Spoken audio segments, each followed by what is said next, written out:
wind advisory statement. For the following counties in Indiana: Boone, Decatur, Delaware, Hamilton, Hancock, Hendricks, Henry, Johnson, Madison, Marion, Morgan, Rush, Shelby, and Tipton. Wind advisory in effect from 8 a.m. to 8 p.m. Eastern Daylight Time Saturday.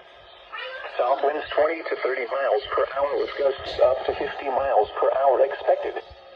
The areas affected include all of central Indiana. The hazardous conditions are expected from 8 a.m. to 8 p.m. Eastern Daylight Time Saturday. The following impacts are expected. Gusty winds could blow around unsecured objects. Tree limbs could be blown down and a few power outages may result. Use extra caution when driving, especially if operating a high-profile vehicle. Secure outdoor objects. And now a look at your